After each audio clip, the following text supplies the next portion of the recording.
দর্শক অনেকেই এখন নড়েচড়ে বসেছেন পাকিস্তানের প্রধানমন্ত্রী শাহবাজ শরীফের সাথে বাংলাদেশের প্রধান উপদেষ্টা ডক্টর মোহাম্মদ ইউনূসের বৈঠকের খবর জেনে। তো আজকে একটা ছবিও দেখা যাচ্ছে যে শাহবাজ শরীফের সাথে হাস্যোজ্জ্বল ডক্টর ইউনূসের ছবি, দুজনই করমর্দন করছেন, দুজনই হাসছেন। এই ছবি অনেক কিছুর ইঙ্গিত দেয়, কিন্তু ডক্টর মোহাম্মদ ইউনূস কিন্তু বাংলাদেশের পয়েন্ট অফ ভিউ থেকে আসল কথাটা, উচিত কথাটা কিন্তু তিনি বলেছেন ৭১-এর অমীমাংসিত সমস্যা মীমাংসা করুন, ৭১-এর ইস্যুটা ঠিক মতন অ্যাড্রেস করুন, বলুন যে আপনাদের ভূমিকা ভুল ছিল নাকি সঠিক ছিল। পাকিস্তানের প্রধানমন্ত্রীর প্রতি প্রধান উপদেষ্টা, তার মানে হচ্ছে যে বাংলাদেশের যে মুক্তিযুদ্ধ, স্বাধীনতা, তার যে সেন্টিমেন্ট, সেটা কিন্তু তিনি বলেননি। সম্পর্ক থাকবে, কিন্তু অমীমাংসিত বিষয়গুলো নিয়ে সামনে তুলে ধরা হবে। ভারতের সাথে অমীমাংসিত অনেকগুলো ইস্যু শেখ হাসিনা তুলতেন না যদি নরেন্দ্র মোদী নাখোশ হয়, তাহলে তার গদি টলে যাবে।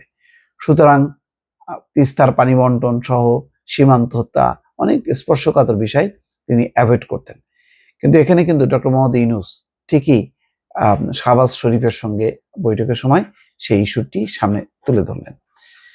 বাংলাদেশের প্রধান উপদেষ্টা ডক্টর মোহাম্মদ ইউনূস ইসলামাবাদের সঙ্গে ঢাকার সম্পর্ক এগিয়ে নিতে পাকিস্তানের প্রধানমন্ত্রী শাহবাজ শরীফকে ১৯৭১ সালের অমীমাংসিত সমস্যাগুলো মীমাংসা করার আহ্বান জানিয়েছেন।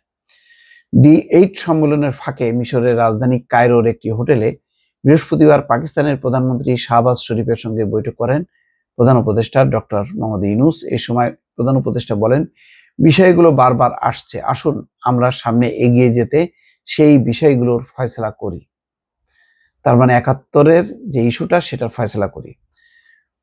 শাহবাজ শরীফ বলেন, ১৯৭৪ সালে ত্রিপক্ষীয় চুক্তিতে বাংলাদেশ, পাকিস্তান ও ভারতের বিষয়গুলো মীমাংসা করেছে, কিন্তু যদি অন্যান্য অমীমাংসিত সমস্যা থাকে তবে সেগুলো দেখতে পেলে তিনি খুশি হবেন। অর্থাৎ তিনি নাকচ করেননি, তিনি এগুলি অ্যাড্রেস করবেন বলে একটা কমিটমেন্ট করেছেন। ডক্টর ইউনূস বলেন, ভবিষ্যৎ প্রজন্মের জন্য বিষয়গুলো চিরতরে সুরাহা করে ফেলা ভালো হবে। ডক্টর ইউনূসও বলছেন যাতে এইগুলো বারবার উত্থাপিত না হয়, ভবিষ্যতের প্রজন্ম যাতে এই বিরোধগুলো নিয়ে সামনে না এগোয়, এটি অর্থাৎ এটা অমীমাংসিত ইস্যু হিসাবে যাতে আর উত্থাপিত হয়ে না থাকে, অন্য বিষয়গুলো নিয়ে সম্পর্কটা এগোবে, যেখানে ব্যবসা বাণিজ্য, দ্বিপাক্ষিক অন্যান্য যেই সম্পর্ক, সেগুলো এগোবে, কিন্তু পুরনো সমস্যাগুলো মীমাংসা চাচ্ছেন ডক্টর মোহাম্মদ ইউনূস। এখানে বলা হচ্ছেন যে দুই নেতাই ব্যবসা বাণিজ্য বৃদ্ধি, ক্রীড়া ও সাংস্কৃতিক প্রতিনিধিদের বিনিময়ের মাধ্যমে দুই দেশের মধ্যে সম্পর্ক জোরদার করতে সম্মত হন। এখানে প্রাপ্ত এক বার্তায় বলা হয়, দুই নেতা চিনি শিল্প ও ডেঙ্গু ব্যবস্থাপনার মতো নতুন ক্ষেত্রে সহযোগিতা সম্প্রসারিত করার ইচ্ছা প্রকাশ করেছেন। ডক্টর মোহাম্মদ ইউনূস ও শাহবাজ শরীফ বাংলাদেশের অন্তর্বর্তী সরকারের প্রধান উপদেষ্টা হিসেবে দায়িত্ব নেওয়ার পর প্রধান উপদেষ্টার ঘোষিত বৈদেশিক নীতির মূল বৈশিষ্ট্য, সার্কের পুনরুজ্জীবন সহ পারস্পরিক স্বার্থ সম্পর্কিত বিষয় নিয়ে আলোচনা করেন। এখানে ২০০৬ সালে নোবেল শান্তি বিজয়ী ডক্টর মোহাম্মদ ইউনূস ২০২৬ সালের মধ্যভাগের আগে প্রয়োজনীয় সংস্কার এবং সাধারণ নির্বাচন করতে তার সরকারের পরিকল্পনার কথা উল্লেখ করেন। প্রধান উপদেষ্টা বলেন, তিনি সংস্কারের বিষয়ে সংলাপের জন্য একটি ঐক্যমত্য গঠন কমিশনের নেতৃত্ব দিচ্ছেন। পাকিস্তানের প্রধানমন্ত্রী শাহবাজ শরীফ ঢাকা ও ইসলামাবাদের মধ্যে কৌশলগত সম্পর্ক গড়ে তোলার আহ্বান জানান। শাহবাজ শরীফ বলেন, আমরা সত্যিই আমাদের ভ্রাতৃপ্রতিম বাংলাদেশের সঙ্গে সম্পর্ক জোরদার করার অপেক্ষায় আছি।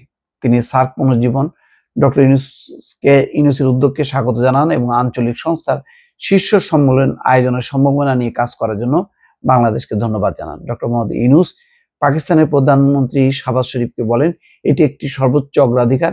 তিনি আরো বলেন, আমি সার্কের ধারণার একজন বড় অনুরাগী, আমি ইস্যুটি নিয়ে কথা বলেই যাব, আমি সার্ক নেতাদের শীর্ষ সম্মেলন চাই। তিনি বলেন, যদিও তা কেবল একটি ফটো সেশনের জন্য হয়, তবুও এটি একটি শক্তিশালী বার্তা বহন করবে।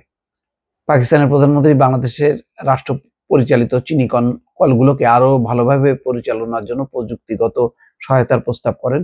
তিনি বাংলাদেশের ডেঙ্গু প্রাদুর্ভাবের কারণে মৃত্যুতে শোক প্রকাশ করেন এবং বলেন, এই রোগের বিরুদ্ধে লড়াইয়ে পাকিস্তানের অভিজ্ঞতা থেকে উপকৃত হতে পারে। শাহবাজ শরীফ বলেন, প্রায় এক দশক আগে পাঞ্জাবে ডেঙ্গুর বিরুদ্ধে আমাদের লড়াই বিশ্বমানের বলে প্রশংসিত হয়েছিল। বাংলাদেশি কর্মকর্তাদের সঙ্গে আমাদের অভিজ্ঞতা শেয়ার করার জন্য আমরা বাংলাদেশে প্রতিনিধি দল পাঠাতে পারি।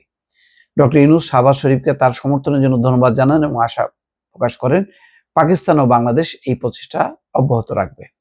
অনুষ্ঠানের অন্যদের মধ্যে পাকিস্তানের পররাষ্ট্রমন্ত্রী ইসাক দার, বাংলাদেশের প্রধান উপদেষ্টা বিশেষ দূত ডক্টর লুৎফে সিদ্দিকী উপস্থিত ছিলেন। লুৎফে সিদ্দিকী পাকিস্তানের পররাষ্ট্রমন্ত্রী ইসাক দারকে ফেব্রুয়ারিতে মালয়েশিয়া যাওয়ার পথে বাংলাদেশ সফরের আমন্ত্রণ জানান এবং তিনি সেই প্রস্তাব গ্রহণ করেন।